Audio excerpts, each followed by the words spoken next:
Hello,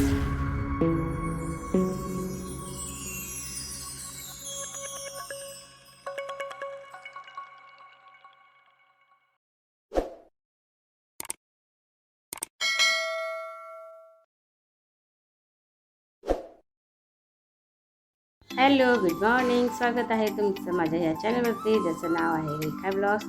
तर नवीन असाल तर चॅनलला सबस्क्राईब करायला विसरू नका. लाईक करा, शेअर करा आणि छानशी कमेंट करा. तर झालं काय माहिती आहे का, हे दोघी पण माईलेकी आजारी पडल्या आहेत. माझी नात पण आणि माझी मुलगी पण. मम्मी तिची गेली होती सकाळी कामाला आणि मग नंतर दुपारी आली तिला येता येता तिच्यासाठी छान असे तिने कपडे आणले मस्त असं. तिला म्हणलं चल एक आपण यांना घालूया आणि फोटोशूट करूया, म्हणून तिला आम्ही एक कपडे घालायला दिले आणि ते घातले पण ते कपडे. आणि मग छान असे तिला म्हटलं पोज पण दे प्रत्येक ह्याच्यावरती, मग आपण तुझा छान छान फोटो काढूया.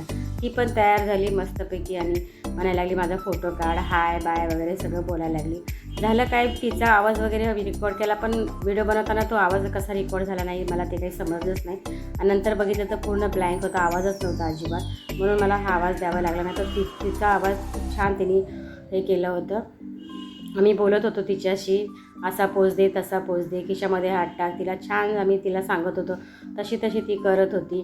आणि सगळे तिने कपडे ट्राय केले, तिला एवढे आवडले. तिची चॉईस पण तिला सगळ्यात जास्त तो ब्लू कलरचा आहे ना तो तिला आवडला. तिला म्हटलं तुला कुठला आवडला, तर ती म्हटलं मला तो आवडला कलर. म्हणजे एवढ्याशा मुलांनासुद्धा कलर चॉईस करायचं कळायला लागले. अजून 2 वर्ष व्हायला अजून तिला 2 महिने बाकी आहेत, तरी पण तिला कलर चॉईस कपडे हे नको ते नको, खूप मजा मस्ती करते ती. तिला खूप सगळं बोलायला खूप येतं, तिला खूप बोलते ती. आणि आता तर खूपच बोलायला लागली, तिला कलर चॉईस कळायला लागला. हे नाही आवडते, हे नाही छान, हे नाही छान, अशी सारखी सगळ्याला बोलत असते. तर चार ड्रेस तिच्यासाठी आणले. त्याच्यातून तिने थोडासा हलका ब्लू कलर आहे ना तिने तो चॉईस केला आणि सगळे ते कपडे आम्ही तिला घालून बघितले, तिला खूप आवडले. त्याच्यानंतर तिचे छान छान फोटो पण काढले आम्ही, बघितलं चेहऱ्याचे हावभाव वगैरे कसे करते. तिला म्हणलं आता मम्मीला एक पप्पी दे आणि मला पण पप्पी दे, आता तुला कपडे वगैरे आणलेत ना छान छान. तर लगेच तिने तिच्या मम्मीला जाऊन पप्पी दिली आणि मस्तपैकी आम्ही थोडंसं एन्जॉय केला, सगळ्यांनी मस्ती केली. त्याच्यानंतर आम्हाला थोडंसं मार्केटमधून भाजी वगैरे आणायची होती, पण मुलगी म्हणायला लागली चल आपण ऑनलाईनच बुकिंग करूया. तर म्हटलं चला ठीक आहे करूयात आपण.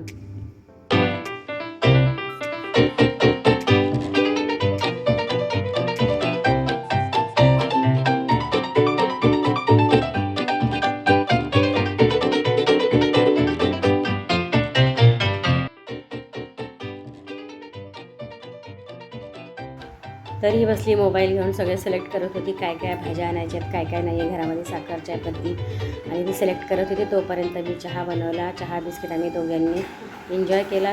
तोपर्यंत आम्ही जे ऑर्डर केलं होतं ते आमचं सामान आलं. आणि ते बघा तुम्ही आम्ही काय काय आणलं आणि आम्हाला परवडते की नाही आणि परवडायला पाहिजे का आणि तिथूनच घ्यायला पाहिजे का, तेही मला तुम्ही कमेंटमध्ये सांगा. मला काही गोष्टी स्वस्त वाटल्या, काही महाग वाटल्या, पण तर चला मला आता हे मी आणलं. तर आता बघूयात काय काय आणले ते तुम्ही बघू शकता. पालक, कोथिंबीर, हे काय बटाटे आहेत ना, हे ऑनलाईनच मागवायला पाहिजे. हां बघ ना, चांगले आहेत ना क्वालिटी. साखर, अजून काय मागवलं, भेंडी, 1-2 रुपयांनी कमीच असते त्याच्यावर. अजून काय बस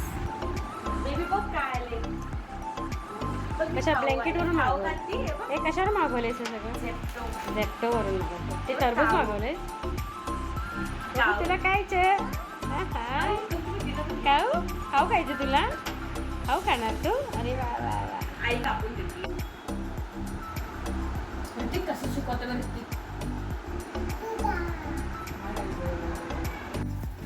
चहा वगैरे झाला. मग ह्या दोघी आपल्या त्यांच्या घरी गेल्या निघून, म्हणजे माझी नात आणि माझी मुलगी तिच्या घरी गेली निघून. त्याच्यानंतर मी संध्याकाळी स्वयंपाकाच्या तयारीला लागले. तर आम्ही जे भाजी वगैरे आणले, काही त्याच्यामध्ये स्वस्त आहेत, काही महाग आहेत. कोथिंबीर काही आम्हाला परवडलेली नाही आहे, कारण ती 10 रुपयाची जी बाहेर भेटते हिरवीगार छान, ती तिथून आम्हाला त्या ह्याच्यामध्ये आम्हाला भेटली नाही. तर कोथिंबीर तुम्ही घेऊ नका, बाकी सगळं ठीक आहे. बाहेर 30 रुपये पाव किलो आता भाजी चाललेली आहे सध्या, आणि तिथे 28 रुपये, 29 रुपये, 1 रुपयाचा फक्त 1-2 रुपयाचा फक्त फरक आहे. जास्त तुम्हाला आणायचं असेल तरच ऑनलाईन तुम्ही करू शकता, नाहीतर ऑनलाईनची काही गरज नाही. बाहेरही खूप छान भाज्या वगैरे भेटतात.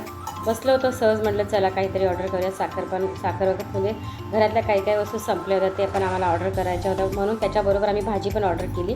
पण आम्हाला ते काही म्हणजे मला नाही परवडलं ते. आता ह्या मुलांना जे जॉबला जातात त्यांच्यासाठी ठीक आहे. तर चला, इथे संध्याकाळची माझी वेळ झालेली, ती पण वेळ झालेलीच होती स्वयंपाकाची.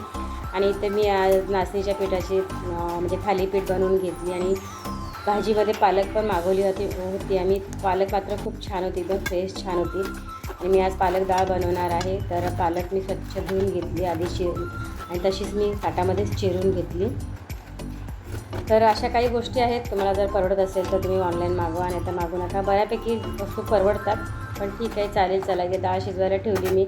आणि चला, ही कैची खूप माझी जुनी झाली होती, हे पण मला तुमच्याबरोबर शेअर करायचं होतं. कैची तशी चांगली आहे, पण त्याची धार सारखी खराब होते, ती पडते हातातून सारखी. म्हणून मी काल ही कैची खरं तर खूप छान असते आपल्या टेलर लोकांसाठी.